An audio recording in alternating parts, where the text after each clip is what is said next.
Hi guys, welcome to the channel. So this week I'm going to start a new feature and it's called Runners Question Time. So I'm inviting other runners onto the channel, asking a few questions which will benefit the wider running community. So this week then we have Dan Runs. Dan, please take it away, introduce yourself and answer the questions.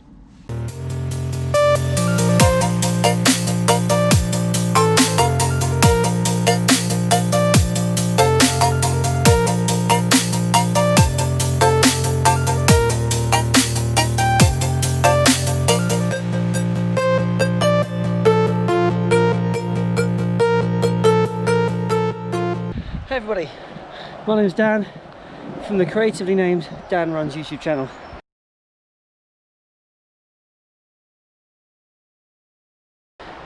So I started running back in April 2018 and the idea behind that was that I was going to give myself 2 years to train and run the Brighton Marathon. And at the time I didn't realise that actually most people do it in 16 weeks anyway, so nothing too heroic about 1 year, 2 years in fact. But after a few days of contemplating it, I decided let's up that challenge and make it 1 year. So I booked it and I began to train.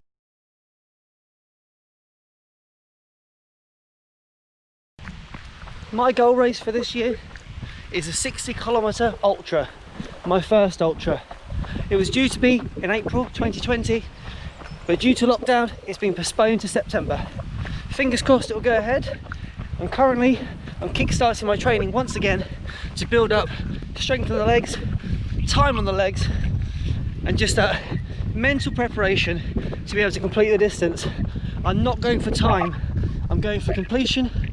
I'm going for the goal of making sure I cross that line with a big smile on my face, and most importantly get to the start line fit, healthy and ready to compete. In my preparation I'm also exploring hydration and nutrition. It's a really key part of the ultra journey, being comfortable with taking on fluid and food during that experience, because it's going to be a number of hours. It's not a short dash, it's about that longevity and making sure that you can make it through mentally, physically, emotionally. And so a lot of my easy runs involve just, like it says, taking it steady, taking it easy, getting comfortable with that reduced pace, but ensuring that my body is responding well, responding positively, and that when I do get to that start line I'm really familiar with how everything feels on those longer, more tiring days.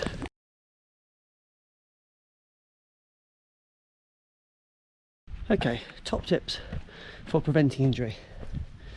The first thing I would say is you need to accept that you can get injured. Why do I say that? Well, I used to think that was bulletproof. I used to think that I was running injury free, 2 marathons, a year and a half of training, no issues, no problems. Then I stepped off a pavement and the knee went. I didn't ever consider that that might happen.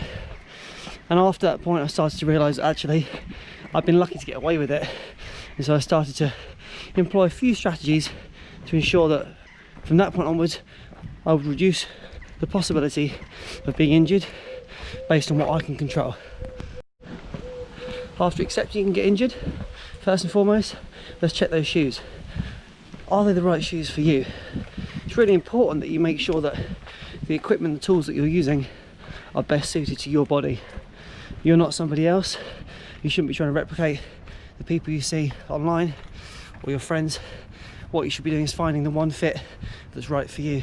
That's what all begins for me, making sure what's on your feet is doing the right job. The next thing you should do is ensure that you give yourself time to rest and recover. You shouldn't feel like you need to go out every single day. Let your body tell you when it's time. Investing that moment in yourself, taking that day when you don't feel like you should, is more important than you realise, and will really show dividends when it's time to get back out on the road again. Cheeky little bonus one now. Okay, it's really important that you warm up, and that includes some stretching. I used to think that I could just roll out the door, get straight into a run, but actually it's not best for you or your body. Take your time, allow your body to ease into it.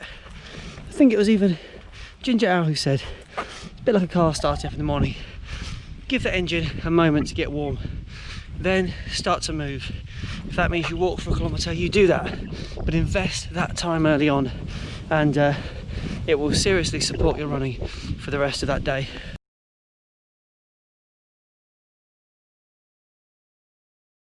Let's talk about recovery. When I get back for a long run, have a shower. In the summer, or a very, very long run, when I'm feeling it, bit of an ice bath. Not too long, just enough so that legs reset. And whilst I'm in there, put a smoothie on, nice fruit smoothie, some hearty food.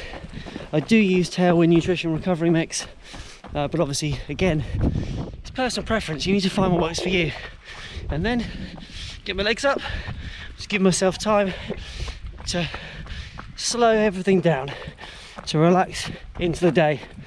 What I also do is later on that day, just go out for a walk, 20 minutes, half an hour, just to make sure the legs don't seize up. Don't give them too much opportunity until bedtime to totally cease any movement.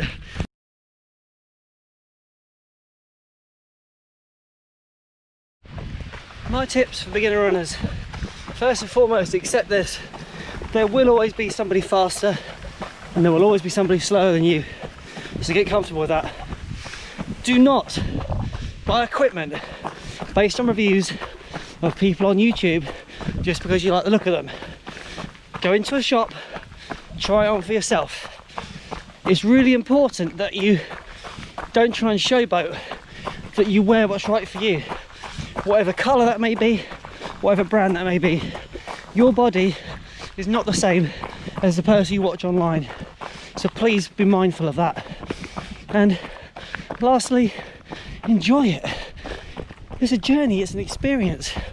We are so blessed with what's around us. Don't be blindsided by PBs and speed that you forget to stop and look around. If you're fortunate enough to be able to run, then you are blessed, and take advantage of that. Enjoy each and every day, and yeah, just be thankful that in this moment you get to explore and be that person who's out moving their legs and taking one more step towards your journey and goal. Up and down runs. See you soon.